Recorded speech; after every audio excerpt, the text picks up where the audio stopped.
बहुत पुराने समय की बात है।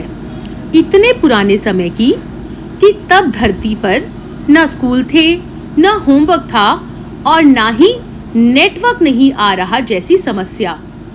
उस समय हमारी धरती बिल्कुल सपाट थी, इतनी सपाट कि अगर कोई एक तरफ गेंद फेंक दे तो वो लुढ़कती हुई दूसरे देश पहुंच जाती थी। धरती माँ उस समय बहुत परेशान रहती थी। क्यों? क्योंकि उनके पास ज्यादा कपड़े ही नहीं थे। उनके पास पहनने के लिए सिर्फ एक ही विशाल चादर थी, बर्फ की चादर। अब समस्या यह थी कि वह चादर हर समय सिकुड़ जाती थी।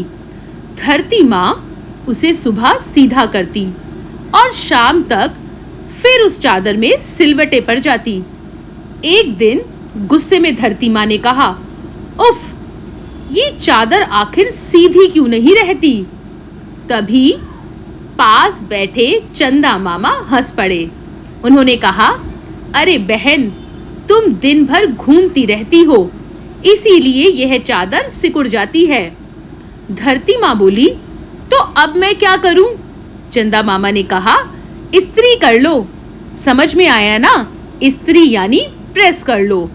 लेकिन समस्या ये भी थी कि उस समय इस्त्री को चलाने के लिए बिजली ही नहीं थी।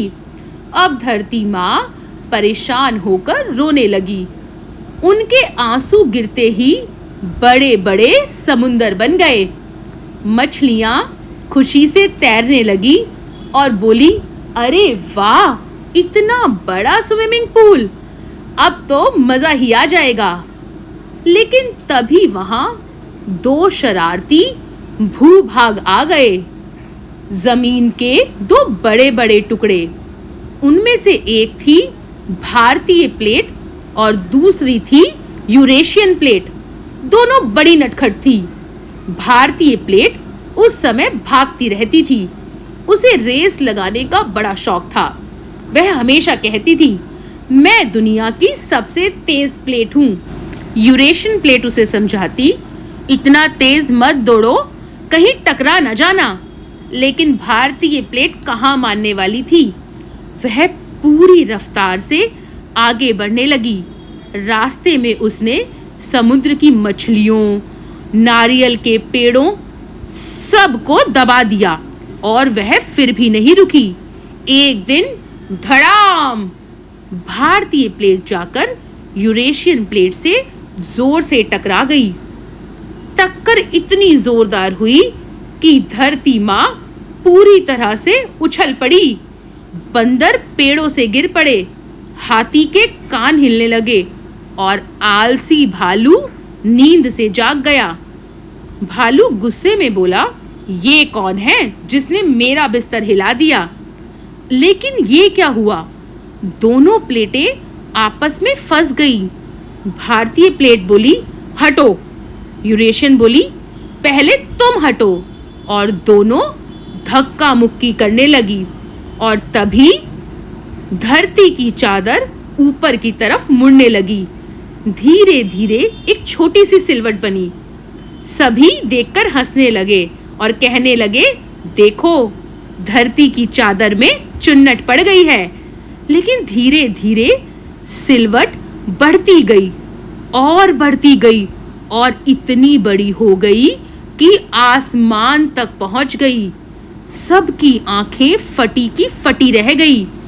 एक चिड़िया ऊपर उड़कर गई और कहने लगी, अरे बाप रे, ऊपर तो बहुत ठंड है।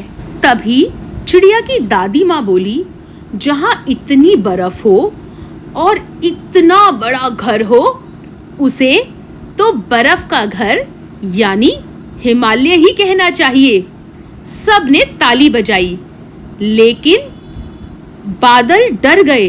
उन्होंने सोचा, इतना बड़ा पहाड़ कहाँ से आ गया और अब हम कहाँ जाएं?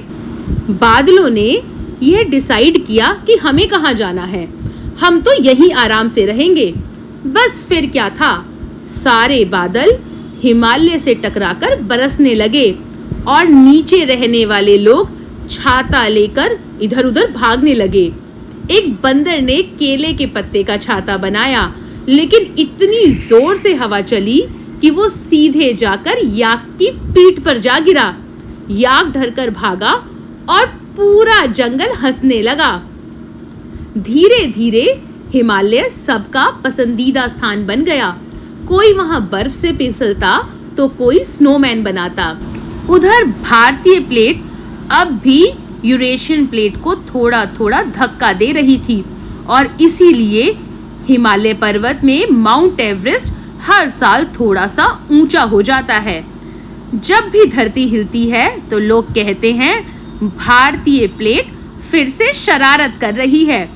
और इसी तरह दुनिया का सबसे ऊंचा और सबसे शानदार पहाड़ हिमालय बना।